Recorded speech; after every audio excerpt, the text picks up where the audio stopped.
Dispensary TV. What's good? What's good? What's good? It's your man, me and plus Leo King. And your boy OG2G. And we are back live from the Hood Dispensary TV. Yes, sir. Where our motto is, we got what you want, even when we don't. Hey. And today, man, we definitely got what you want, man. We got Yes, a real sir. one in the motherfucking building, Yes, sir. G. Yes, sir, man. Listen, man. If there was ever a thing called founding fathers, man, then this man right here, man, does that for Jerry in the DF motherfucking W. And he trying to lace y'all motherfucking sneakers up, man. Come He's on, trying man. to lace y'all up, man. So please pay attention and give it up for the one and only Dr. Muggs, aka Hey, y'all, I appreciate that, day. man. I appreciate that. I appreciate the love. Have a gold day. Have a gold day, man. I'm tripping. With your bitch, you feel me? Man. Yes, sir. Before we salute you, we got to salute Cali Gumbo because it already got my boy 2G over here feeling good. Hey, man. Hey, it's a good time, man. Good time. Good Three interview. take. We own it. Yeah. Dr. Muggs, how the Hood Dispensary TV treating you so far? Hey, man, I feel like I'm at home, man. You know what I'm saying, man? Y'all showing real hospitality, man. I shoes off. I'm feeling good. You know what I'm saying? Yeah, Cali Gumbo's. Yeah. Smoking good. Everything. Sipping champagne. You know what I'm saying? Yeah. It's going down, man. Hey, Hood Dispensary, man. No, we had to roll out the red carpet for these. Thank you, man. Guests that we got coming Thank through, you, man. I appreciate that. Listen, man. Hey, but we got a living legend in the motherfucking building, man. Mr. Have a Gold Day. You know what I'm saying? Dr. Muggs himself, bro. We appreciate you come fuck with us, bro. No problem, man. It's a pleasure. Shit, man. Real nigga shit. Goddamn, man. We been sitting up here talking our camera. You know, I love conversation. Gotta get into it, Before we get into it, man, let the people know who you are and where you're from. For those that don't know. Man, I'm Dr. Muggs Simpson from Exit 29. That's located in Fort Worth, Texas, called Middlebrook. You know what I'm saying? Yes, sir. We've been doing this grill thing since 2000 for a very long time. You know, we right after Dr. Watts and Dr. Ash out of Dallas. You know what I'm saying? We the ones who really brought the grill. You know, they was really doing the slugs and the golds and all that, but we really brought the grill to DFW. Man, that nigga took me back in time. That nigga said Dr. Watts, Dr. Ash. Hey, boy, I ain't heard them names in a minute, for man. Real. Dallas legends, you know, man. I didn't dibble and dabbled in a lot. You know, I did some time, went down to the TDC. I picked up the tattoo gun, came home and, you know, made a whole brand with that. So, you know, I'm also known as a tattoo artist as well. So I just put the whole jewelry thing with the art. You feel what I'm saying? We're gonna take it from the beginning. Oh, you from Fort Worth, Texas? Yes, sir. You know, Fort Worth got a bunch of different names right now. Fort Worth, Funky Town when we were growing up. Funky Town. Yeah. Then it went to Murder Worth. That's the first time I heard that. Murder Worth was first. Yeah, I heard Murder Worth in TDC. Yeah, that's first. I was like, Murder Worth. Niggas was like, yeah. I was like, what side Dallas is on? Like, I know Funky Town, but I didn't know Murder Worth. Right. How did Murder Worth come? You know, at one point in time, you know, we got overtaken by, you know, the gang culture. You know what I'm saying? So that was real tough in the streets back when it jumped off in the early 90s, late 80s. And it was serious. It was real. Boys was really getting slumped, like for real. And it's probably no different than it is today, but that's where it really originated in like Texas. You know what I'm saying? So they held that strong. And you know, I really couldn't rep that because I ain't got no bodies or nothing like that. So I was, you know, saying Money Worth. You know what I'm saying? Money Worth, Texas. And that was the new name we was just turned on to the other day. It was Money Worth. That's why I was going to say, man, they had a couple. Shout out DJ J Red, man. He actually put that name to a brand, you know what I'm saying? He had the hoodies and everything, you know what I'm saying? Yeah. But yeah, Money Worth, Texas, we own it. Yeah. And I like the Money Worth, man. Hey, shout out to the boy, because I used to get money with them boys out of funk, man. Shout out to the boys on Eastwood and shit that was riding 30 coming through West Dallas coming to fuck with me. Yeah. Hey, man, we was having some good connections, man. Hey, man. Shout out to the Eastwood. boys on the south side, man. Hopping on 30 coming down, man. We was having some good my partners, man. Yeah, man. The boy getting money, man. Coming back with it, man. So, hey, man, it's going down in that funk, man. Yeah, they own it. For sure. Shout out to Funk, man. I ain't gonna stunt with you, man. Pandemic time, you know, nigga, you know, got introduced to some young essays, man, that definitely used to, you know, have that Cali. Yeah, we fuck with the essays in the Fort Worth, Texas, man. So, for sure. Growing up in Fort Worth, and how you saying the gang culture kind of took over, it came. Right. How was it growing up and having to go through that? when you not really, Yeah, I'm a church boy. I'm a real life church boy, born in the church. Daddy a minister. Fell off and, went to the streets. And when he went to the streets, I was 12. So at that point, I was like, fuck God. Like, God you didn't showed us all this and told us we had to do whatnot in the next to, get to heaven. And now this nigga done fell off and doing this shit. Now I gotta, try to keep up with the Joneses. We ain't got shit. We done lost the house. We living in shelter homes. So it fucked me up. So when I actually jumped off the porch, I didn't know how to do shit, and I ain't had nobody to show me because I'm born in Ohio, but we moved down here when I was 4 with my church. You see what I'm saying? So I ain't got no OGs to look up to. I don't know shit. So I jumped off the porch as a wannabe, and I used the Bible or just sayings from the Bible. Greater is he that's inside of me. Go back into the enemy camp and take it back. I was getting all this shit out the Bible and coming to the street, jumping out the porch with it. You see what I'm saying? Yeah. So I was a real wannabe, but at the same time, I was becoming. You know what I'm saying? And like deep down in the story, it's a reason for all that. You know what I'm saying? When the gang stuff hit, because right now, Fort Worth is going viral. The story about the 5 Deuce Hoovers and different gangs and how they originated. And, right. As far as coming from Cali, coming from Shreveport, and different stuff like this here. Like you say, you were a church boy. You seeing this lifestyle and you jumped into it. Do you think it's more captivating to youngsters now? They're seeing it. Or how captivating was it? It's always captivating. Seeing the gang. It's always captivating. Like I couldn't wait to go to prison because I was looking at my uncles sending back the handkerchiefs with the artwork on it. Man. I wanted to go do that. I wanted to send some handkerchiefs home. I wanted to go see if I can come out, if I could go through and come out. You get what I'm saying? I seen OG one night come home. I think I was 13, and it was me and my other little partners, RIP DK, and we was out in the backyard. We was shooting dice. This is my partner, Jonathan, RIP Jonathan. We was at his cousin's house. He had just got out of TDC. He come out, swole, white beater on. He take his white beater off. He got the tats all over his back. He got the hair going to the side with the waves. And in my 13-year-old mind, I said, I can't wait. I'm going to kill that nigga off when I come home. At 13. Yeah, after seeing him, I knew I wanted to go and I was going to come home. Swole, waves going to the side and all that. Yeah. Now, I come home. Now check this out.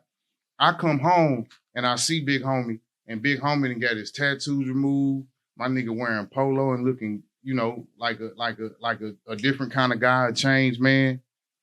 And I come home, I got portraits in my face, I got crocodile tears, I got my whole hairline done with tattoos, and he got them removed. But he the one who really influenced me to kill him off. And I ain't really had to kill him off because he was gonna change. You get what I'm saying? I ain't know that.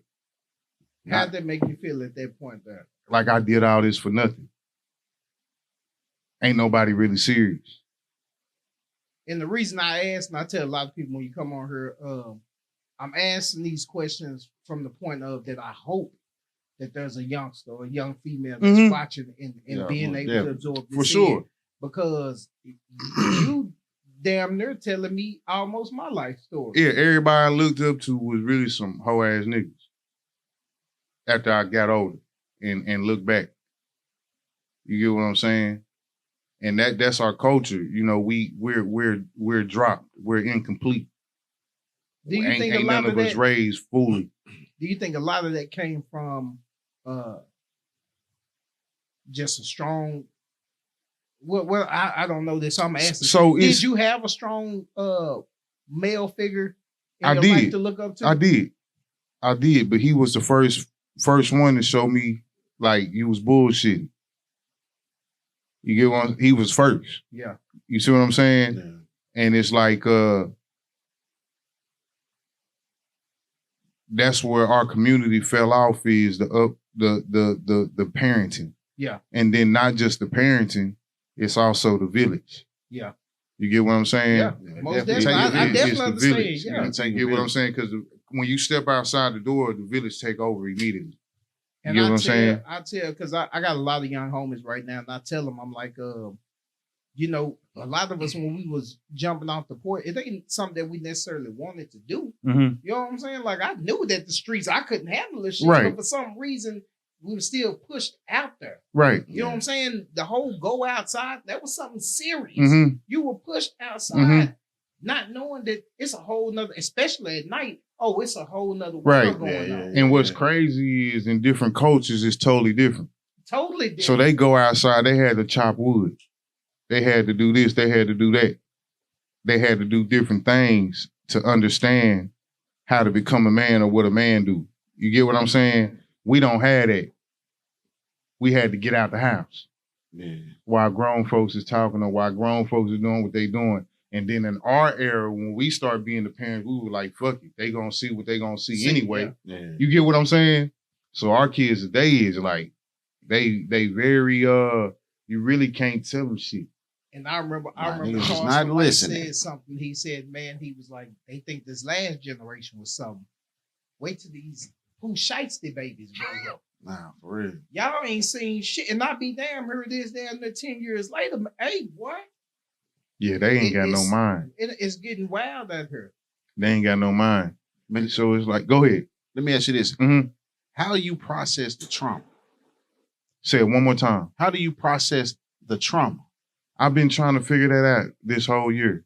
You get what I'm saying? It been real rough on me. Like, it been real rough on me. Like, I can spill a lot, but I'm so in touch with the internet community that I'm this figure or this person. So I try to live up to that as well.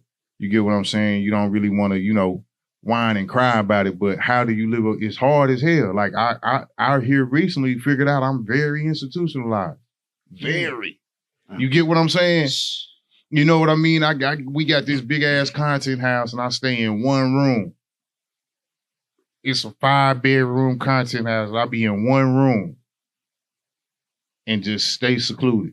It could be other people in there streaming and doing their thing in the studio in different parts of the house, and they'll think I ain't there. The whole time you in the crib. Yeah. Yeah. And I don't talk. Yeah. I want to talk to you about that. So you young, you jump off the porch. A lot of stuff going on in Fort Worth at this time. Right. About what year this is? This stuff. like 93, 94. Oh yeah, it's Oh, jumping. yeah. 93, 94. Yeah. We hey, 93, for those that don't know, because I want to paint this scene. Mm-hmm. 93, 94, going into 1995.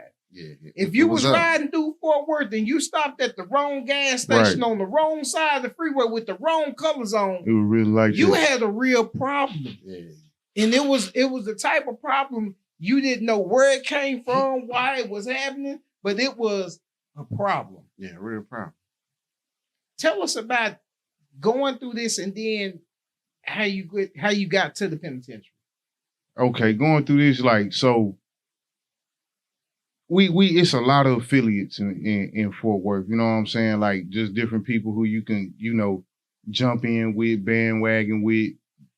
My partner DK brother, he was down with another set out of Echo Heights, you know what I'm saying? So all of us was homeboys. We all grew up together from kindergarten. So it's like we was always grandfathered in, but we was in another part of the city. You see what I'm saying? So being in that other part of the city was nothing but bloods. You get what I'm saying? So we going to school, high school, where it's ROB, Regency Oak Blood, Stop 6, Eastwood, you know what I'm saying? All that's going to Eastern Hills. And it was a few sprinkled in their Crips or whatnot, you know what I'm saying? Because they had came and moved over. Like, our parents was trying to move to Meadowbrook so that they can get us out of the hood. You get what I'm saying? But the hood come straight there. You get what I'm saying? Yeah. So it's like, that's when me and my partner were like, we just gonna start Meadowbrook Underground. We're gonna start the gardens. We're gonna start the garden block. We're gonna be this. We're gonna be that. So we just start pushing that. You know what I'm saying? And we would get into shit because we was real thieves.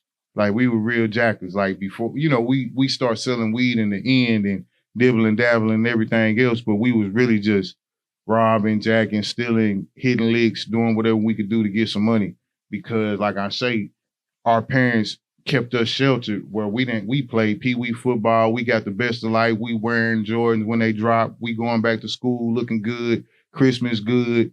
We them type of kids. Yeah, you get what I'm saying? So it's like we still was knuckleheads when we go outside. You get what I'm saying? One thing I couldn't understand, man. When I did start going out to Fort Worth, like, bro, it's nice house. The neighborhood. Nah, it's some money in the phone, nigga. Like, don't get it twisted. It's a few Yes. ran down spots, Yes, man, it that do. are spooky. But I think overall from Dallas, it's a little bit more spread out. And I think the middle class is a lot larger Right. in Fort Yeah. Worth Right. than it is in Dallas. Exactly. And there's a lot of black people that are prominent in the middle class Right. neighborhoods. Mm-hmm.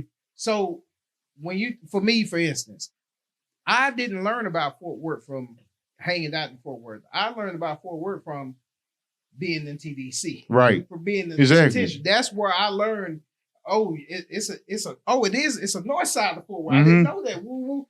And then you Shout also out north learned side. that Fort Worth wasn't as friendly as Dallas. Nah, East for side real. didn't fuck with the west side. And South side did their own thing. That's like, was so crazy. Like, I had never really been to Dallas other than the Big T yeah. before I went to prison. In Dallas, we move all around here. You know, Yeah. And it was like the only thing that I could understand with DFW was the airport, as what they call the Metroplex. Because you know when we go to TDC, they kind of group us together, oh yeah. the DFW, and everybody ride together. You get what I'm saying? But it's like we don't fuck with each other in the world. You know what I'm saying? I didn't understand that because I was meeting people from Fort Worth, and I was meeting some cool niggas from the east. Mm-hmm. Then I was locked up. I had a celly. He from the south side. The nigga Boo. Then I had another partner from the west side, he from Como, but neither one of them really fucked with each other. Right. It was a lot of respect, Mhm. mutual respect, but man, we ain't finna spread together. We ain't finna. Oh yeah, see down there we're a little Unless different though. something click off. Right, Oh, then the phone's locking up. right. You got a problem. And it was like that gangster shit with Fort Worth. We was on it, especially in TDC, and I think that's where we kind of really just got our name as for what we look like or what we gonna do down there. It's like niggas standing on business. Yeah, Yeah. yep. Like niggas will wait all the way till like a OG Crip nigga from Fort Worth gone or catch chain till they run a discipline on another Crip nigga that was out of Fort Worth. You get what I'm saying? It was just shit going on like that. Man, we had a motherfucker over here. The Dispensary, man, that Yeah, man, champagne. shit Boy, hitting we on hard the to Martinellis. Mhm. You know what I'm talking about? Yeah, man. yeah. Yeah, man. Only talk show where you get Martinellis. Nah, Hey, man. it's, You know what I'm talking about? it's a nice little taste to it too. Yeah. Yeah. Martinelli's, what's that? We need that Martinelli's, sponsorship. We need that sponsorship, goddamn. Yeah. Martinelli's one word. Yeah, man. But being in the funk, man, just like being in Dallas and the other place, man, you find yourself in the penitentiary. Mm-hmm. Now, you say as a kid, and I that's crazy because I remember that. I remember seeing my uncles and my grandma, my cousins, and, all these motherfuckers coming Everybody back from the going back, penitentiary. coming back. And what's crazy is I think hearing all that, were you as shocked when you finally made it there and started experiencing, or was all those stories kind of flooded back I to? tell the story all the time, but it fucked me up. Like I wrote a book when I was down there called Tattoo Tears, A Gangster's Cry on Amazon, Barnes and Nobles, it's everywhere. Pick that up. But it's a scene to where like looking in the horse eyes on the whole squad, listening to these niggas singing shit. These niggas singing 1 1 1 2 1, and then you fold stick. We rocking in, we like some shit and beating up a nigga for getting it cut off and all kind of shit for the boss man. I'm looking at this shit and I'm like, God damn, these are same motherfucking horses. These are same ancestors from the same horses of the boss man, the master that was riding back in the day, telling them niggas to get their cut right. Same shit. And that's how I open up the book. on in the fields on the whole squad. And then it's just crazy. Like we fucked up. We fucked up. And then down there is what can you say? I done seen everything. I done seen everything down there. I done seen the nigga that you thought was the stiffest nigga in the world get turned out by a pump. You know what I'm saying? That shit just is real life. How old were you when you went to the penitentiary? 18. Damn, 18. Fresh, yeah. 18. Right off the month. So I was staying in the county the whole 17. I went senior year of 99. Senior year, I got locked up in the county. Yeah. I would return and tailback. Yup. How much time you actually do I did on that first offense? on that first offense, I did like 2 years on the 3. Okay. And then I stayed out a year, became the grill, did start the grills, did all that in 2000. 2000, get locked up in 2002. Get shot by the police in Austin, drug deal gone bad, all that shit, yeah. All right. Well, get- we're going to come back right there. Yeah. Remember that cue us right there, too, G. That nigga But- Austin, but- Texas. but nigga, goddamn. I want to tell these young niggas like what really happened to a tough ass nigga, right? Yeah. So we coming from the county on the chain, and we all chained up, and you know you got the jump on with nothing up under that bitch. You know what I'm saying? And we all getting out the bus chained together. Then the law is telling you to take that shit out. So now we all then took off these goddamn jumpers and shit, and we all naked and shit, still chained up. They coming by to take off the chains, and they telling us to turn face forward and tighten up the line. So you damn near Nut the butt. nut the butt, and it's fucking me up so bad. I thought I was pissing on myself. Dang. My nuts was sweating. My nuts just had sweat dripping like a motherfucker. Cause yeah, anxiety. you here now. Yeah. Yeah. It's You real. here now. That anxiety. And- You can't tell it, you man. can't tell I them wanna shit. move. I can't I'm too ask for close no to help. Nah. It's over with. Hey, It's over with. that whole And realization. I felt that, and I'm just a real nigga, so I gotta let these young niggas know, like, yeah, you going into something that you can't even control, and then it's like we listen to the niggas that's so hard and killers like a motherfucker, but when they go to court, they yes sir, no sir, yes, ma'am, no ma'am, and they got manners now, and it's like Nah, for real. it take all that.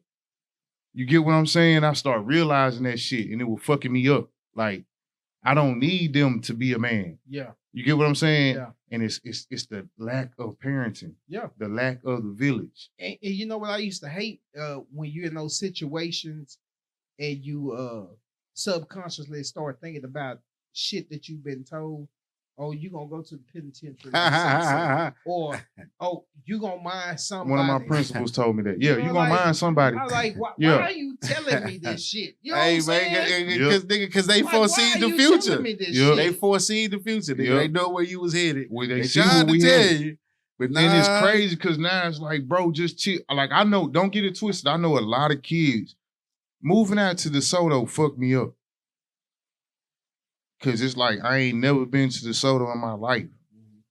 And it's like these big, beautiful houses and shit, Mhm. right? It ain't nothing but niggas. Oh yeah. Shout out to the Soto. I stayed out there off of Hampton. Nigga say, yeah, you can take a nigga out. It blew me away. Roaring Springs. Right? I was right there off of Pope. And these well-off kids is running the McDonald's, the Whataburger, all that shit, and customer service trash. The food trash. Because they don't give a damn. They don't give a fuck. You get what I'm saying? But they strapped up. They got these licenses for these pistols. They got nice cars. You get what I'm saying? And that's what I applaud their parents for, is making them understand the law. I wish I'd have knew the law. Yeah. I wish my dad was around and like, hey, nigga, you can't carry that Yeah, gun yeah. around, but wait till you get 18 and we can goddamn me get your license for it. So you can carry that motherfucker without, breaking the law. We just didn't have them type of things. And that's what I be meaning about incomplete, not being fully parented. And I don't really blame the mothers at all. You know what I'm saying? Because they stepped up and did what they were supposed to do. But it's the niggas that fell off and couldn't raise their seeds. going through what you went through, and especially like you say, you're dealing with youngsters and stuff now. It's a different generation, different time, but you've been able to see how the system has been moving for the last 20, 30 years. Mm-hmm. Can you sit back and say, hey, it's really a us problem, or is it more of a systematic problem? It's a us problem. It's a us problem. So guys like myself, like I'm kind of getting old on, you know, the social media famous and, you know, the podcast and all that, if I'm not contributing to the change. You get what I'm saying? And it's like my whole thing is the only way to get these kids, these young niggas to not want to go to prison is us showing them that that's not an option. And it's a lot of us that's home and reformed and doing good. We just got to get it back to the kids some type of way on, like, that's the only way we're going to shut down a prison is don't go. Yeah. You get what I'm saying? Yeah, it's fucked once up. you get in that system, You there. You there, man. You know, I got a gang of partners industry, that man. I got a gang of partners that then did. It took them 20 years to finish a 5. Yeah, fractions. Cause you get out in a year and a half, and you don't finish the half mark that you need to finish, so you go back to year and a half. You know, that's how Texas fuck you. If you don't finish half of your parole when you out on parole, you go back to day one. You get what I'm saying? Yeah. And that's how they fucking a lot of niggas over. And what I didn't know is that after you off parole, you allowed to vote. You allowed to carry, well, not carry a weapon. You had one in the home. But you can have one in the home and in the car. Yeah, you get the rights back. You just can't carry. That's the only stipulation that you get. Yeah, no, Shit, we need to go to the gun show. Yeah, we didn't know none of that. Hey, that's the only thing I think Obama got right. It's another stipulation. You got to buy a second hand. You got to buy the gun. You got to buy the gun second hand. Like pawn shop. Like maybe pawn shop or maybe like the show that you're talking about. But you just can't walk into Walmart and buy a gun, or you can't walk into commercial gun store. The hood dispensary will be at the Mesquite Gun Show soon. But now getting back to the youngsters and especially I'm loving this conversation because you're shattering the reality of the false image that they seeing with the music videos. Yeah, shout out Brewster, man. I ain't never met him, man, but I got a lot of different partners that was locked up with him and everything. The truck driving dude. And truck guy, my boy Corey. But like trades like that. Yeah. We got to get these young niggas in. Yeah. You get what I'm saying? Yeah. And it's just sad that most times we don't have the integrity that it takes to build the business and keep it sustained and maintained. You get what I'm saying? Because they come with a lot of sacrifices that a lot of people don't want to make. They don't understand. Running the business is not as easy as working for the business. Right. Hey, that's why niggas go to school for business. Right. Yeah. It's crazy, and it's like so a lot of character is needed in running the business, because you got to do stuff on a consistent basis. You know what I'm saying? And that's what we got to show the young niggas. Like, and really they've been showing me a lot. Yeah. Like the streaming thing, like what y'all doing with the podcast, like they making money like it ain't nothing, man. That's who coming to buy up everything for me, is the young niggas. I'm talking about dropping out. No problems at all. Well, shit, man, let's switch it up a little bit, man. We definitely appreciate you giving us a little bit of your story. You know what I'm saying? I think in all the interviews that I watched, you know what I'm saying, you give a little bit of your history, you know what I'm saying? And we definitely appreciate you for sharing that with us. So now when niggas look at what you've done now, they know where you come from to where you at. You know what I'm saying? So, man, right now, man, let's talk about the jewelry industry, man. Okay. What's up with the industry right now? It's man? fucked up. I ain't gonna lie to you, it's fucked up. And like, you know what I'm saying? I'm kicking my own ass because 6 months ago I ain't just buy in on the gold, because I had just got fucked up with some Africans that had came and tried to sell me some gold from Africa, and it's just, you know, a whole situation that got fucked up. So I didn't do what I was supposed to do. I was going order for order, and gold shot up on me. And when I say shot up, I'm talking about from 1,800 to 3,500. That fast. That's an ounce. You know what I'm saying? And that's crazy work. Like you don't just really just see that every day. And that happened, and then you got the diamond shit going with the moissanite, the labs. It's like 4 different kind of labs. It's a good lab that you can pass as a diamond, and wholesalers getting over on you. They shaking it up, putting it all in one bag, cause it's just shake. You know what I'm saying?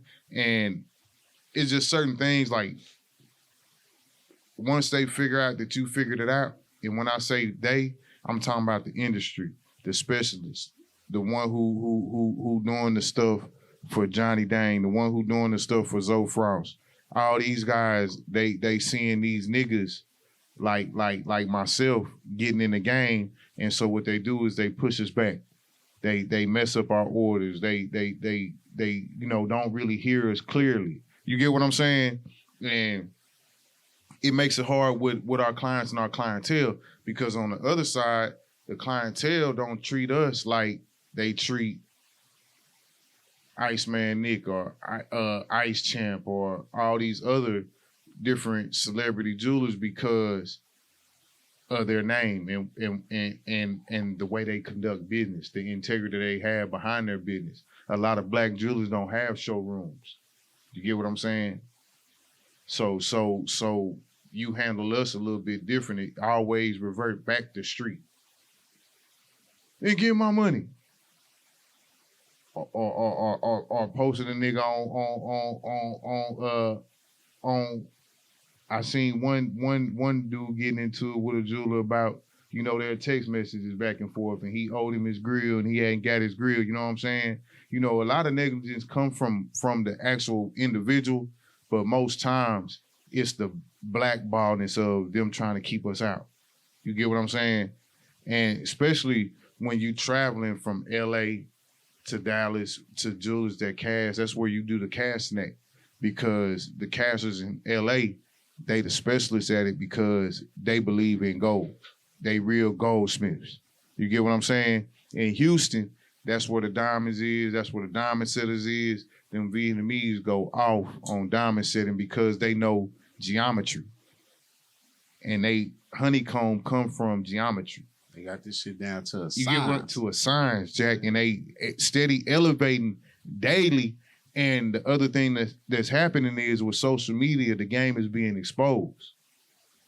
So if you're not a real vet in the game, your shit gonna get,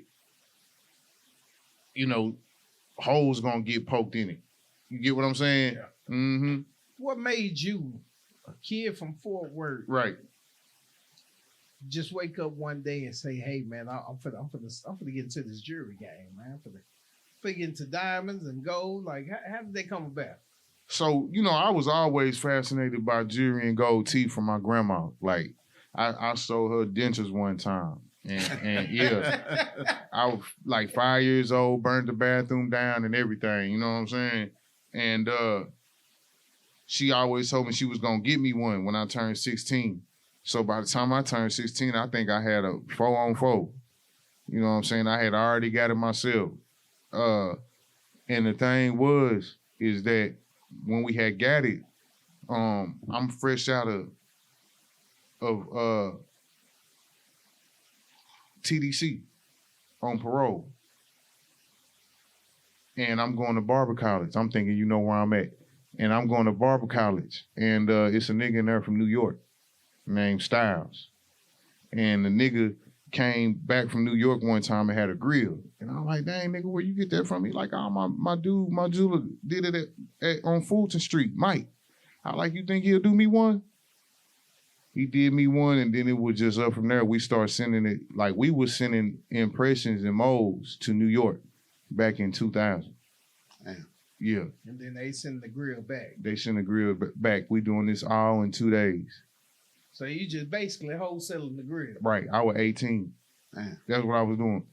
Man, And then why we in link up there, man? my brothers Say, had wow. put backpacks on and went to school with it. Yeah. Then we had started a record label called MUG Records. And the logo was the mug face with the grill. It kind of looked like Yums. You get what I'm saying? So I done created a lot of shit, you know what I'm saying, that I can look back on and the culture and bit off of it, you know what I'm saying? But like when I came out this last time, I was doing tattoos and just something like hit me like, why you ain't fucking with the jury? You get what I'm saying? I had made the jury secondary because I was eating off of tats, like eating good. Like I was doing tattoo conventions and everything. Fucking with K104, 97.9, all that type shit. Urban Ink magazine. I know you done seen them before. I had them at the tattoo convention, had 20 tattoo shops at my convention, all type of shit. You know what I'm saying? So I was really on that tat shit. And, you know, God judged me one time, like, how am I feeding you? I'm very spiritual. Like, how am I feeding you? I like, shit, tattoos. He was like, why you just surviving them? Why are you using what I gave you to succeed with just to survive? And then I like met Dr. Harrison with Mint Dentistry. And I start, you know, drilling into him like, you my mentor, you my mentor. So I start trying to mimic my business after his. And so the first thing I did was I got the phone number changed. You know how the last four numbers in his phone number say Mint. The name of my tattoo company is called Inke, I-N-K-E. So I got that number, 4653. Long story short, it's spelled gold too. And it was like God was telling me you gonna succeed with this gold shit. So that's where I got the whole renaming and rebranding it with Have a Gold Day. Because if you have a gold day, what you doing is you going through the fire of the day to get the impurities out. Yeah. You get what I'm saying? And that's the whole thing. The only way we're going to get to heaven is the pure. And that's 24 karat gold. When we do jewelry and we break it down from 30%, that's 8 karat, 42%, that's 10 karat, 75%, that's 18 karat, 50% is 14 karat. You get what I'm saying? Yeah. And when you put it in the furnace, the only thing that lasts in the furnace, all the impurities, all the different alloys that we put in it to break it down, it burns up. And the only thing that's left is the pure gold, back to 100%. That's why you see all these We Buy Gold. Because what they doing is they buying your 10K and turning it back to 100%.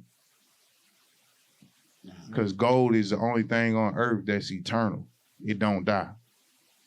Man. And that's crazy. You say that like eternal and just spiritual because the Egyptians they was heavy with gold, right? Yeah. Even with the tombs and wrapping up with gold, like that gold won't last forever. It don't break down. It don't get dust where it get left. Hey, when you really get to the science of gold, man, gold is an energy conductor. You know what I'm saying? So its importance is, you know what I'm saying, magnified 100 times all the time. Man, you know what, bro? Just to be real with you, fam. You know, you've been one of the most viral niggas in the past year or two in Dallas, bro. And you went viral, Real Life Street Stars, Rico TV. Shout out. From giving game to niggas, bro. Right. So as we reflect, you know, in this past year or two, you know, really sharing a lot of shit, a lot of industry trade secrets and whatnot. How do you feel? Basically, what I'm trying to say is, how does that affecting you right now, 2025, 2026?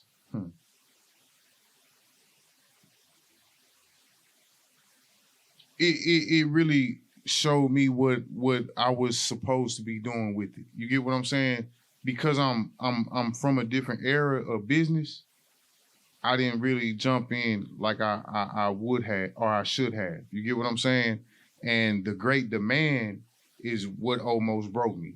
You get what I'm saying? The great demand of the people, me not having a staff, me working all by myself, that became heavy.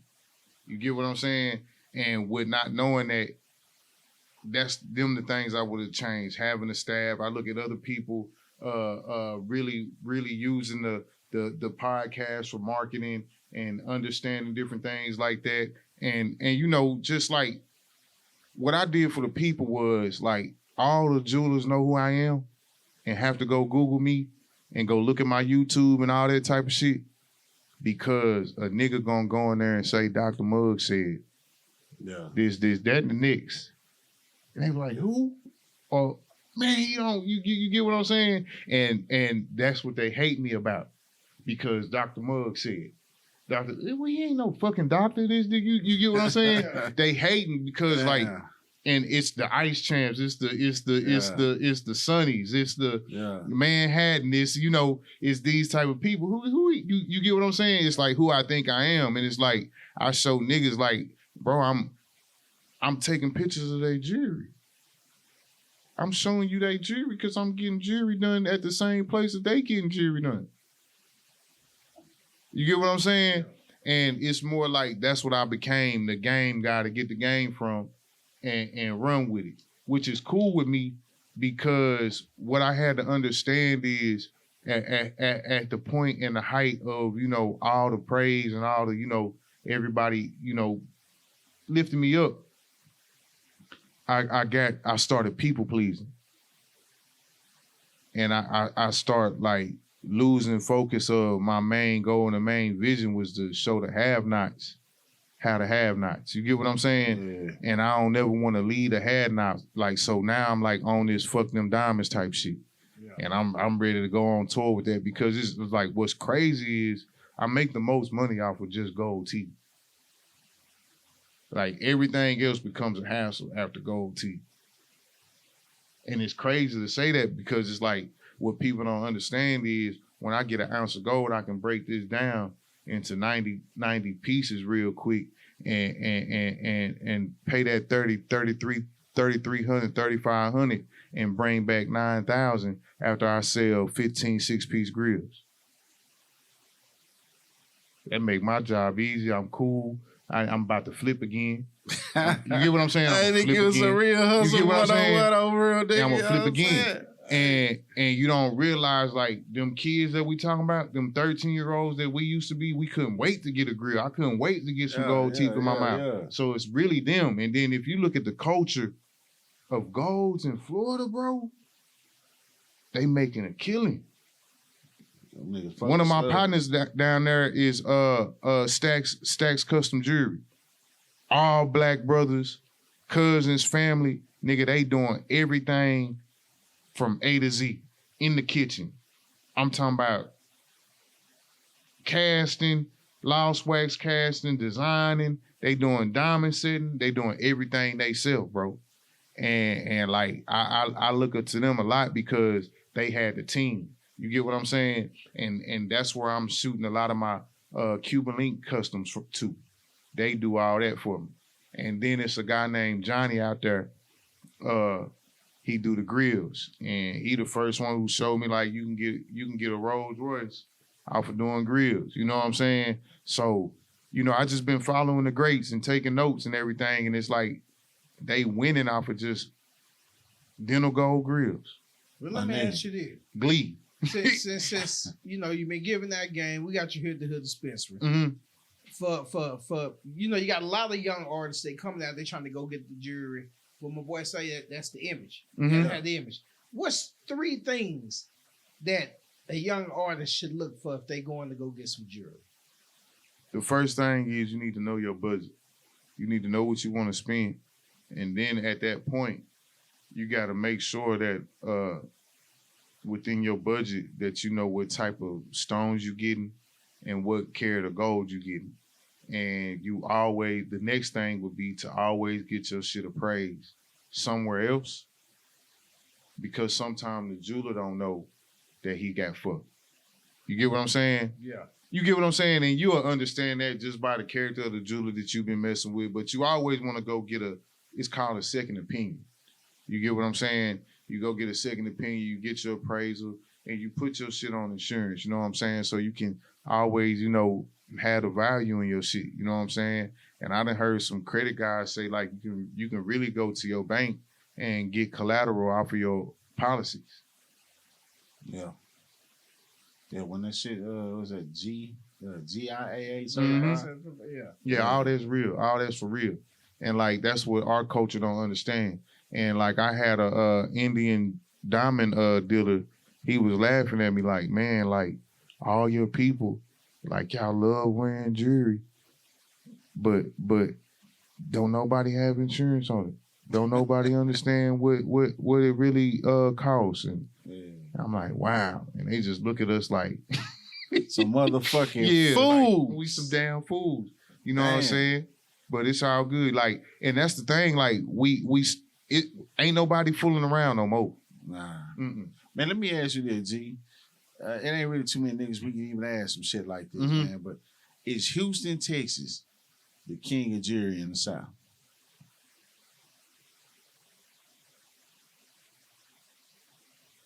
I'm gonna say yeah. Man. You know his name? You know his name? It's a few of His name, King Johnny. King Johnny. Not TV. Not TV. That's like Not Ty. That's his real name, Ty. Ty Dane. Man. It ain't Johnny. He stole Johnny's name. Man. Yeah. Like a lot of them in Houston. Like you can go look up Johnny right now. You're gonna see a whole bunch of jewelers named Johnny, and that's how he won the lawsuit from Johnny. And he bought Johnny's King Johnny's Bazaar. Bought the whole bazaar. Every jewelry store in there really his. Straight like that? Straight like that. God King Johnny. Damn. The real king. For real. So I gotta go with Houston. Only reason I'm gonna go with Houston, because like, don't get it twisted. Johnny the man. TV Johnny.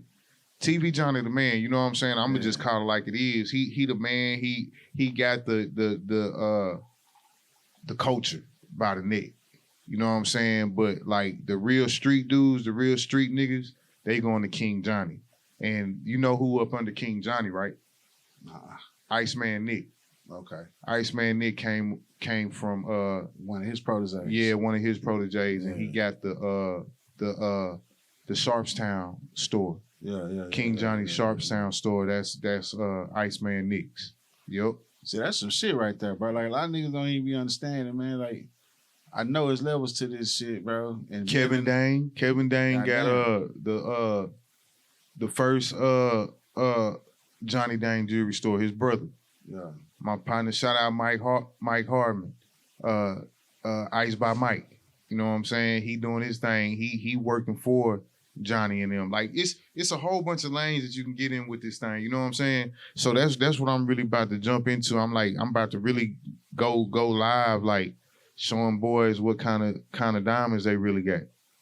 Like we got the diamond tester, like the real one. Yeah, you got the microwave, bitch. like the 1,000 X-ray that, yeah, that TSA, bitch. all you know that, what I'm saying? yeah.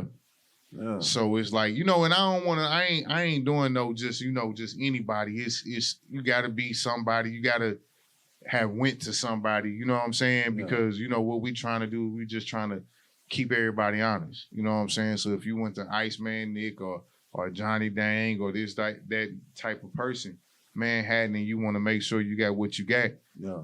Just tap in with me. Yep. Let me ask you about Dallas. Mm-hmm. Who are some of the people that we could consider pioneers in jewelry in Dallas? Aside from yourself, our top. So when you say pioneers in jewelry, as far as like the jewelers, the urban jewelers, the urban jewelers, urban jewelers. Shout out PQ. I don't know if a lot of people heard of him. PQ Jewelers. He one of the guys that's in the background. That's actually really giving boys quality. And good craftsmanship. He been on it. He been in the background, like really doing his thing. Shout out to PQ. Then you got TD from, I think he from Arlington, but he moved to Houston. He getting a lot of run around for people because once you get caught up in some bullshit, it's kind of hard to come back from it, and it's like you start ducking a little bit. You feel me? Yeah. And it's like, it's just like the dope game. Got some bad dope. You know what I'm saying? And you done sold a nigga out to that bad shit. Yeah. And you done spent the money already and you can't do nothing but, try to work it back in the game. You get what I'm saying? So it's like, niggas don't understand that. You know what I'm saying? Like I say, every time a nigga have a problem, they want to take it on some street shit. You know what I'm saying? And I know niggas with deposits at Solomon for 2 years. Nigga, you done had 6,000 sitting up there and you waiting on your chain. And then the other thing be like your partners. Your partners will make you feel like a hoe because of your business that you done. Like, nigga, where your shit at? Nigga, where your shit at? Nigga, you said this, you said that. You know what I'm saying? And it make the business kind of hood. Sticky. You get what I'm saying? Yeah. And then it's like, you know, you want to be cool, you want to be good, you doing half and halves, and man, nigga, this nigga go straight to Ice Champ and give him a no budget and a no time. When you get a no budget, you can go off. You can do what you want to do. You can just put all your creativity, all the new wave shit into this one piece because it ain't got no budget. He gonna pay whatever. You get what I'm saying? And they go to these type of cats for that type of shit. And then, you know, I don't know if y'all heard the story on Champ. Yeah, nah, tell us. Oh, man. The Ice Champ story. He you know, he got caught up with the feds, just like Jacob. Damn. Yeah. And then, you know, he let everybody know, like, yeah, they were bringing in this kind of money and not that kind of money. Got them boys, like looked at for that shit. Damn. Yeah. Damn. And a lot of niggas don't know that. Why y'all going over there like that? Why y'all? I mean, but like I say, it ain't like it used to be. You can't really just put your mouth on shit no more. You know what I'm saying? And I didn't make no more, man. I really experienced that here not too long ago. It's just like, you know, society don't look at it the same no more. Yeah. You know what I'm saying? So I don't want to be the one blemishing a nigga name if everybody cool with it. Yeah, man, 30 Rich, man. Shout out to that guy, man. Like, he really put me on game. He showed me a lot through that whole little ordeal.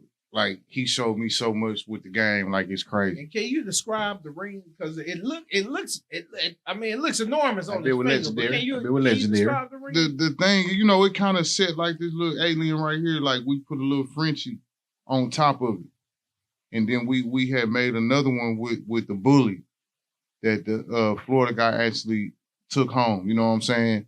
But, yeah, so Cartoon, shout out Cartoon. But, yeah, it was a bust down Frenchie.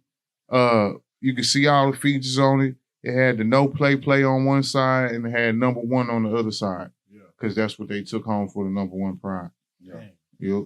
Now that bill ice in the motherfucker. Yeah, it did his thing, man. I was proud of that. Dispensary rings. Man, a dispensary chain, bro. Yeah, we own it. We own it. Yeah. I swear. It's in the cut. Y'all even know. You don't even know it. Man, I saw something too about Rainwater say you gave him his first Cuban link chain. Yeah, we was on that. Yeah, he had just like they had did somewhere they thought somebody stole his chain or snatched his chain or something, and then he hit me up like, hey man, come, I want to buy one of them Cubans you got. And then he put me viral. Like, he another one, like, shout out to Rainwater, like he really fucked with my jewelry business and put me to the masses. Like, he the one who got people really calling me, tapping in from everywhere. Like, they tell me, like, Rain, I seen your post on Rain's stories. You know, he'll feel good one day and tell people to go have a gold day. Yeah. Shout out Rain. Shout out Rain. Man. Yeah. Nah, I mean, that's yeah, Rain got me to the BET Awards, all that type shit. Yeah.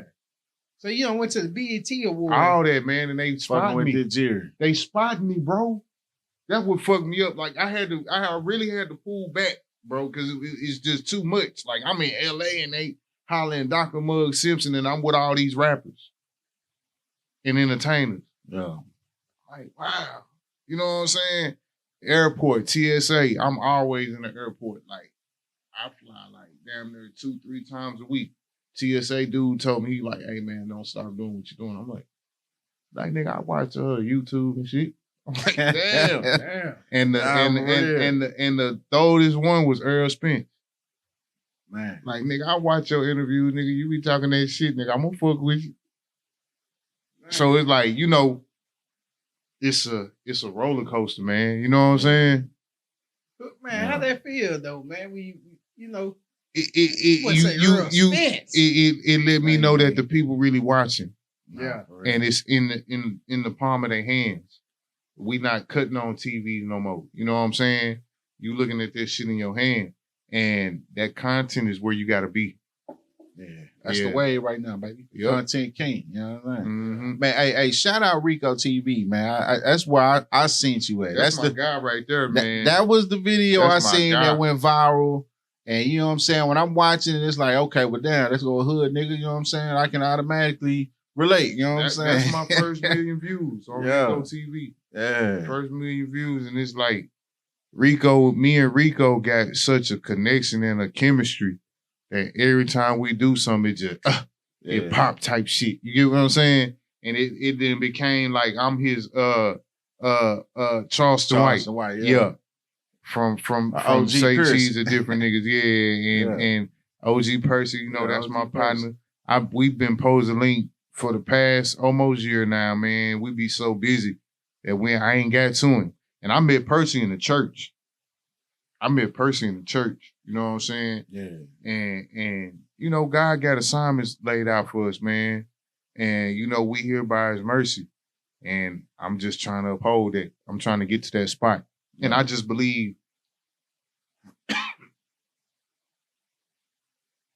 we out of order in such a way that we don't even understand.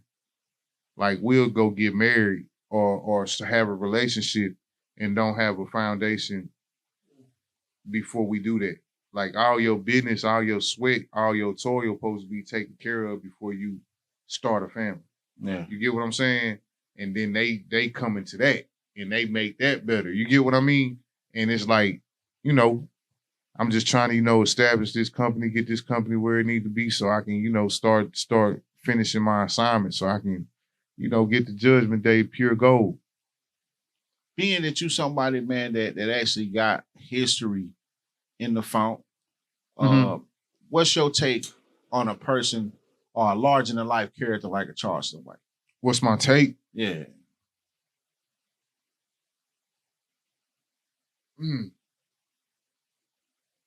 I mean, because when you look at Fort Worth, right? I think he deserved what he got for sure. If that's what you asking, like, is it genuine? Is it like all I'm gonna say is he took his own route. He took his own route. What tried to shame him actually blew him up. Yeah, real shit. You get what I'm saying? And that's usually what happened. That's usually what you see. You know, we know each other. You know, he a real cat. You know, he when I speak on Charleston, it's more so what he do, not what he say. You know what I'm saying? So the shit he do, it be for the people. So his actions speak louder than words. Yeah, his actions really do speak louder than words. His words just get you to listen. It get you to tap in. Yeah. Get you to look. You know what I'm saying? And now he done turned into a comedian by compartmentalizing you know, everybody out of Fort Worth. Like he got a lot of people out of Fort Worth in his character. Fort Worth got a lot of you know, OG Weasel, that's Pops. That's like that's the guy. That's the guy. And like he know all of us individually. We got all individually got our own relationship with Pops. You know what I'm saying? And them my elementary pee-wee football team, that's they daddy. Ron D and Willie D, that's they daddy. You know what I'm saying? We all grew up together, you know what I'm saying? So it's like Fort Worth just got the spotlight, bro. I feel like back in the day with the gang shit, you know what I'm saying, gave us that look. And, you know, Yayo, shout out Yayo, that's my guy right there. You know what I'm saying? That's my real dude. Like I salute him. Keep pushing, keep doing your thing, man, and show him something different. But yeah, like we really got that spotlight on us because we really trendsetters. I mean, you can almost call it a renaissance, bro. Yeah. You know what I'm saying? The funk is literally brought Twisted. Shout out Twisted Black. Man, you know what I'm he saying? came home. The Yayo too. Yeah. Go Yayo one of the ones. I fuck with that Yayo, man. Man. 7 Shout out days a week, I'm CJ. sliding You know, everything. I fuck with all of them. You know what I'm saying? I fuck with all of them. Shout out Juice Lord. But I think Juice right Lord, now, shout out though, Juice Lord. He yeah. on a Have a Gold Day. On Juice. Yeah. I think Fort Susie Worth has B. that spotlight of Kush. people that are able to be talkative in the social media world right now. Right. We characters. That's yeah. Hey, it's not just Persona. Charleston White. Yeah. You with him with OG Percy, yeah. with Real Tune, with Juice Lord. Then you got people like Honey Bands on the Drewski. Uh-huh. You know, like you. That's crazy. You know what I'm saying? Yayo. Like that spotlight of people coming out of Fort Worth. What she sound like? Honey Band. What she sound like? Like she Shit, sound like like she from Fort Fort Worth. Real shit. She That's sound like she crazy. from Fort Worth. Yeah. And she repping Fort Worth on Hard. every chance Yeah. that she get. Hard. Like, and I love to see that. Like right now, man, that spotlight on Fort Worth is Shout out Say shining, Cheese, Sean Cotton. Yeah. I think he come from around this area a little bit, you know what I'm saying? So, you know, we're really half pint films. Like you can't miss nobody because everybody's contributed to to the culture. the and culture here. I ain't gonna lie, man. We can't talk about it without mentioning Terry Blue, man. Terry Blue. Yup. For sure. My He ba- done hey, definitely that's my shined guy. a lot He bridged of that light gap. He on the pulled me to the phone, side. in the DFW Yeah. era, but especially the artists coming out of Fort Worth, man. Terry Blue done definitely shine a lot of light on the culture. And we gonna miss a couple of them, you know what I'm saying? But it's like, it's so many here Yeah. that like, if you're an artist here and you're not blowing up, it's because you're not utilizing these platforms that's right in your backyard. And that's just like going to Atlanta. Like, Atlanta would be like the second space, and Miami and all that because like this is where the platforms are. I'm gonna tell you what I do like though. I do like half pint with the Behind the bars. no, not the behind the bars, but I mean, we fuck with when he go Uh-huh. online though. yeah, he doing the music review. Music review. Hey, I like half pint on the music review. And see, man. that's what I had to shout out to Because Terry Blue about. you rolling your dice out there fucking with a boom. If you're jamming, he gonna let you know. real If you shit. ain't, Yeah, he definitely gonna let you Right. know. it's gonna be a show. And You so know what I'm Yeah, saying? he definitely gonna let you know. I ain't But fucking with if that. it ain't, well, it's gonna be a show, goddamn. that's what me and Terry Blue got coming is jury reviews. Man. Yeah, Yeah, that's gonna be wicked right there, what? jury reviews. Yeah. Man, Yeah, how we y'all gonna- gonna do this, man? Niggas gonna be pulling up. Nah, for real. Yeah, Oh man. yeah. Ooh-wee. I might Yeah. pull up. Oh man. It's for real. Yeah. It's for real. And I heard see, you. I what heard I you like- made a quote saying you think only 25% of these niggas' jury is real with real diamonds. See, my is natural diamonds. They're natural diamonds. Then you got lab diamonds, and then you got CZ. Cuban zirconias. Yeah. And Then you lab got diamonds moissanite. break down into moissanite, Oh, okay. LLA, HPHT, CBD. All them is like the grades of lab. So basically, those are for labs what VVS-SI is for natural. Right, I got you. right. Yeah. And you could tell. Like it's just crazy. Like you could really tell, but it's like the thing about it is like I could have something that's silver and lab and have a policy on it that's 50 grand. Yeah. You get what I'm saying?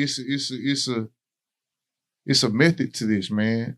It's a real method to this, and this is what I'm trying to show us.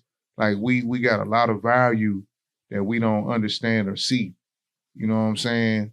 And you know, we just got to take control of it and put it in the right hands. Where should I avoid buying my jewelry from? You say avoid? Yeah, where should I avoid buying my man? That I nigga got say- 20 bands. I'm gonna go buy me some jewelry. I don't know where to go, but where should I not go?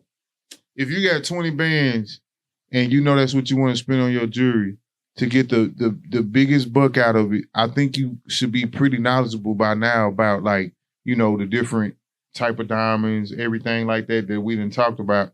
Oh, so, okay. Let's say I ain't got 20 then. Okay. Let's say I just Nigga say, nigga, keep it real. Keep it a buck. Break it down a little bit. Let's say Keep I it a got maybe band. about 2,500, three bands. You know what I'm saying? For those that's, I'm gonna be honest. I'm about to be honest. Yeah, I'm about to be honest. It's levels. I'm about to be honest. You need to go to it's called 365D. It's called Custom 365D. Custom 365D. I'm shouting them out. Like I'm giving them some love right now. But it's where you cut out the middleman. And you go straight to them and then you tell them your design, you tell them what they want, they in China. God damn. That boy just gave a plug on this bitch, man. Yeah, Plug they in Dispensary China. exclusive, nigga. Yeah, they in China, man. Custom 360D. They off the chain. Ooh. Yep. Niggas gonna be mad in the bill when they hear this. Right, they gonna be mad, but they fucking with them anyway. You know what I'm saying? That's why, you know, I ain't got no type of what's that called? I fuck with everybody. You know what I'm saying? Like me and Ice Champ, we done partnered on a piece that he didn't know about. He did a Mario pendant, and I did the chain, and it was an infinity Cuban with the different logos from Mario. Like the lock was the castle, and it had the bullet to be the lock. Like the bullet was the lock, and then you had the star flower or the fireball flower, and then you had the box with the question mark on it. You just had all the type of Super Mario trinkets on there. Yeah. And you know, like that's what I'm saying. I ain't got no complex. I fuck with anybody. Like I fuck with them all. Just tell these people what you giving them. You know what I'm saying? That's it. Now, let's say I do got that 20 bands, Yeah, or if 10 you- bands or something you like get- that. What y'all? You get to choose. Like, are you going for the brand, or are you going for to get the fullness of your 20,000? I want the most for my money. The most for your buck. Because I heard they say diamonds ain't really all that, man. Just give me That's when you go to somebody who you can I'm gonna say come out of eye with. Like who you can look in the eye and be like, hey man, this costs this costs that, this we're gonna spend on this, you're gonna spend $1,000 on my service. So now I just told you your whole 19 going into your piece. I'm just taking $1,000 for my service. That GC, boy. Or you gonna have other jewelers with the brand, they're gonna take almost 5 off of that and put the 15 into what your piece about to be. And that's why I go from VVS to SI real quick. So having a good jeweler is like having a good doctor. Yeah, it's a good friend. It's imperative, goddamn. Yeah. And if you got a good doctor, you might be Dr. Buck. Yeah. Definitely need Dr. Bud. Man, hey, listen, man, just for the people that's watching, Mm-hmm. let them know the pandemic wave is over. It's I mean, because when niggas think about it, bro, niggas weren't getting independent pieces. When niggas weren't getting custom pieces like that until the motherfucking pandemic. boy, these man. boys done had some pieces, ain't they, man? Man. It been crazy out here, man. You think everybody rappers, man, or influencers. Nah, You know what I'm saying? And it's really like it's overflowing from rappers into streamers into content creators. That's who wearing the jewelry now. Yeah. Like they really wearing comedians. Yeah. Comedians wasn't getting pieces like that. You know what I'm saying? Clothes designers. Everybody got a custom piece. Awful lot of cow serve. Shout out to you, Yeah, Desto. yeah, You know yeah. what I'm saying? You fucking with that jewelry. C-Mo, you know, he rapping and got his clothing line going, Road Runner. Hey. Man, can a nigga say DFW created the custom jewelry wave? I'm saying, think about it now. Think about it. Houston been having pieces, but that custom shit, bro. That custom shit wasn't until DFW 2020 pandemic, man. When you went and seen a Go Yayo. So that's Go to who, Manhattan. that's who I was gonna give it to. Yeah. That's who I was gonna give it to, man. Can we say that, bro? I mean, when you look at the industry. Yayo single-handedly Yeah. fucked the game up. Man. The boom, God damn it, man. Like I'm telling you, like whatever that nigga was saying, the internet listened to. Nah, for real. And nigga, he took a jewelry store that had just moved to Texas. Manhattan had just moved to Arlington Parks Mall. Damn. From North Carolina. You know your history. Nigga, I spent some money with You get what I'm saying? You they know told your me that history. was VVS. You get what I'm saying? And like, Say. man, like I could say a lot of shit like that. Like, man, long live Chucky and Chink, man. Yeah, real For shit. sure, man. And it's just like I don't think they did enough for that. The way Chucky used to, rep them and put them out there and just different type of business deals. I ain't heard nothing. I ain't see no post. I ain't see nothing. Like it's like they stayed away from it. You know what I'm saying? And it's like, Hood Fame really put Manhattan on the game.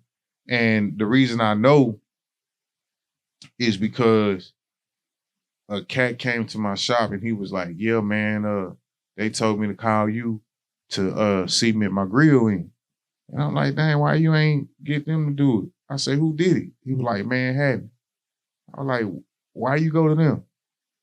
This nigga said, Yayo and Yellow Bees. I said, you know them? He said, no, they say it in their music. I said, get the fuck out of Texas. That's when I knew the power of this social media shit. Cause Yayo took Yellow over there. You get what I'm saying? Man. And it just, that's what it was after that. They became the stamp. Yeah. And you right. You right. It made everybody around the globe start picking up on that custom The shit. biggest artists, right, back in the day, right? Yeah, niggas might have got a custom chain. But we talking about what made the average nigga who finally got a hold to some bread say, you know what? Nigga, I'm finna go over here and go give me a custom chain. Yeah, Manhattan brought that class, Yeah. that upper echelon. Like I did a whole reel on that one time, like the making of a name. Like you pick your name off of what you want to live up to. And they named their jewelry store Manhattan Jewelers. Niggas ain't from New York. You get what I'm saying? And we know what Manhattan is. Manhattan is the richest city in New York. Straight up. I like they did that and they live up to it. Like they just put moissanite in there. Like 2 weeks ago. Damn. Yeah. So they be 2G, getting you beat the cut, man. I'm saying if moissanite was an option, it's just an option. It's an option. It's just your budget. Yeah, it's just man. an option. That's all. Yeah, so I hope you know what you're getting for the $2,500. You get what I'm saying? You get what I'm saying? It's gonna be 10K. Just put a sprinkle You hear me? on there. It's gonna be Do like 10K. you boys to say, just sprinkle me, man. Man, hey, y'all niggas remember back in the day, bro? It was like, I think it was 2003 when them niggas at Big T and at Broom Bazaar, they was giving niggas that at 7 karat gold and shit. Mm-hmm. That shit was crazy. Like, motherfucker. Just Dallas jewelry history for your ass. I'm a part of that. That was Grill Masters. Damn. You get what I'm saying? Yeah. We started all that shit. We came from, like, I had a partner, shout out C-Mac, this is where KD and them come from, you know what I'm saying? We was all together at 360, 303 Mall.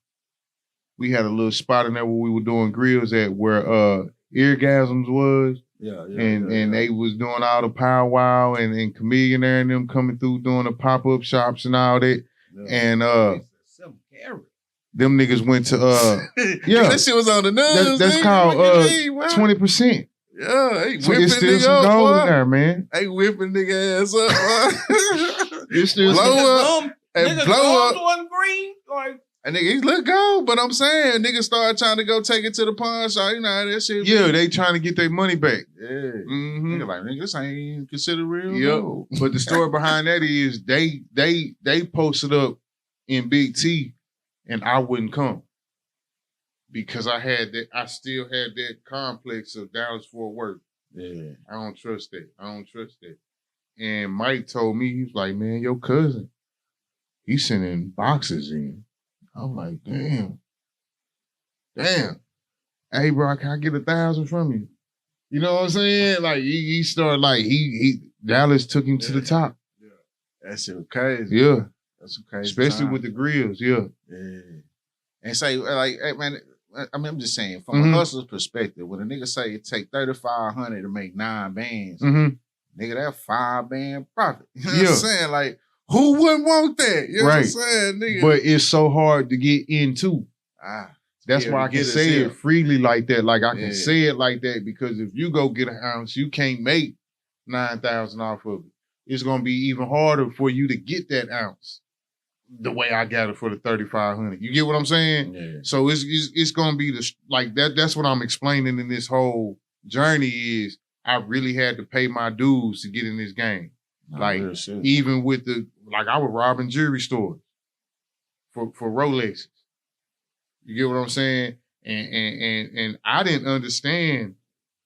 When I did the Real Life Street Stars interview, I didn't understand what you call it, where they check your story. Fact check. Fact check. I didn't understand that. Like, so I was oblivious to they gonna run a fact check after this interview. And I was saying some heavy shit. You get what I'm saying? And as I'm saying this shit, an incident about the jewelry store that I was fucking with, giving them the watches and they were buying it from me and he bought the case back and he was buying the watches back and gave all the watches back to the DA and got me 3 years. It's my first case. You get what I'm saying? He called me into his jewelry store like, hey man, like you got all my friends calling me like, why you show this nigga the game? Look what he doing to you. It had went viral that bad. Yeah. That it had got to the dude because the fact check was the name of the jewelry store, and then they put up the jewelry store. That's crazy, man. And I think that's what made that interview so powerful, because all my fact checks was like back to back. True. His name ain't Johnny, it's Top. And then boom. True, man. They show the screenshot. I'm like, damn, that's crazy. And I wasn't even trying to, I was just telling the truth. You just sharing the story. But that goddamn truth hurt, goddamn. Like, every motherfucking time, man. Man, before we get up out of here, man, before we leave the hood dispensary, man, I just want to, man, hey, smoking better than your favorite rapper, nigga. But you definitely are for someone coming from the phone, been through what you've been through, man. You're definitely a very educated brother, very articulate with your conversation. Can you tell, and this strictly for the kids, man, can you tell them how cool it is to be educated and to learn your craft on what it is, whatever it is that you want to do? Man, shout out to my boy Eric. Look, Eric, he walked across stage, number 3 in his class, racked up. Gucci down, chained up, because he put school first. And a lot of these kids that's coming up, we don't even really got to tell them shit like this. You get what I'm saying? Because they understand I'm going to do it different. Like the Zillionaire Doe era. You get what I'm saying? Yeah. They understand. Like I love his whole story so much because I watched his whole family. You know what I'm saying? Shout out JJ, all them, because of Big MC Chief. Shout out Big his Chief. Daddy. Then his daddy, like my partner DJ Slick Nick, he used to be with all them. Shout out Head Honcho Amir. Like I've been going on different tour dates with them, just watching what they doing, seeing what they doing, and also seeing how lame I am now, becoming an old man that got this salt and pepper. I won't do the Beijing shit, so I gotta look like school or whatever they call it. Gotta embrace that shit, man. It's time to embrace it, and I'm loving seeing like, dang, I was with their old man. I seen their father try to do what their kids is doing now. Shout out Sador Sanders, man. He making me a Sanders fan again, man. It's almost like watching Prime. Right, and that's where they from. They from see here, DeSoto area. You get what I'm saying? So it's like the media stay on us, the Metroplex. Hey, with you being that and you being in the mix, man, and like you say, you at this time when it's salt and pepper is hitting your face. Mm-hmm. Man, do you ever feel the pressure to go ahead and put a little bit of that ink up in there? Nah, man, I ain't doing none of that. I ain't doing none of that, man. Niggas say no, Beijing. Yeah, Nah. I don't do it either, man. But I boy, it's a bunch of y'all. Boy, it's a bunch of y'all, boy. A lot of Beijing niggas out there. The thing is, it's a bunch of y'all like, that brush, man. you can't wear a full beard with salt and pepper because you look like Grady. You get what I'm saying? So if I was wearing a full beard like the Philadelphia boys or like Rick Ross and them, I would have to use that. But since I don't want to use that means I can't grow a full beard. So I just keep it low. So a nigga still look smooth and shit. You know what I'm saying? I still look like, you know, a nigga might, you know, can pull something. You know what I'm saying? Nigga say, I ain't too old. You know what I'm saying? Yeah, we can make it shake. It's still like, you know what I'm talking about? And then I want these young niggas to realize, like, all that fight shit and the fade and all that getting mad and want to fight, like, that's done. Like, I'm past all that. I got veneers. Like, a nigga not knocking out my veneers, a nigga not doing none of that shit. Like, I'm too old for all that. You know what I'm saying? So, yeah, man, these youngsters need to know it's a time to kill. When you hit an old nigga, he gonna pop your ass. Yeah. Period. Yep. But it's crazy the motherfucker, but how we look at it from back when we was young. Right. So now looking at and it's like we looking at us. Yeah. I remember one time I was tripping like, damn, so goddamn, like, you gonna bring your gun in the shop. Like, mug, you used to do that shit. Like, I remember when you would, I'm like, damn. When you come to my mama's house, then you and little Danny, all y'all had y'all straps poking out y'all's pants and shit. And now I want to say something. Yeah. So it's like, damn. Yeah, nah, them niggas definitely ain't trying to get caught without that. And I applaud them. I applaud them. Cause now I understand. Yeah. That little last little robbery attempt on the shop, it fucked me up because I was in there. Yeah. And that's why I'm so spiritual, because I woke up just in time and I'm looking at the 4 niggas about to come in the shop with the sledgehammer. And it was at that moment I was like, dang, God, like, what you wake me up for? He was like, shit, you better do something. That's why I woke you up. Banged on the window and it kind of startled them. They ran out and doubled back the next day and cleared it out. Dang. Yeah. So it's like a lot of shit. And you know, people think I'm bullshitting because I'm so viral or whatever. Or Mug on some bullshit, he on the insurance lick or something like that. But this shit really be occurring. Yeah, real life shit. Yeah, I'm saying just cause the hustle changed, don't mean you ain't got your own set of problems in your lane. You know what I'm saying? Right, and that's what I realized, man. And I've been to myself and really just been on some celibate shit. Ain't really been fucking with no bro on no level like that because I'm just really trying to discipline myself and get where I want to be. Yeah. Yep. Yeah. Goddamn, man. You definitely looking good out there in that bench, dog. You know what I'm saying? Appreciate it. Yeah. We seen you in the bench, dog. I say, goddamn, what jewelry must be good. Nah, you know, little things be going on. You know, I get little stuff come across, and I just had to jump on that for the company. Yeah. The Rose, Rose. The Rose is grills on wheels. You know what I'm saying? That's how we moving, and we trying to get these boys, you know, to know, like, you know, we here. Yeah, real shit. Yo, you gotta look at us. Yeah. So for those that are out there, man, they want to mess with Dr. Mug Simpson, man, how do they find you? Have a gold day. Have a gold day everywhere. Have a gold day. And it's sad because it's like, man, stuff be happening so crazy. Like my whole website just been like shot.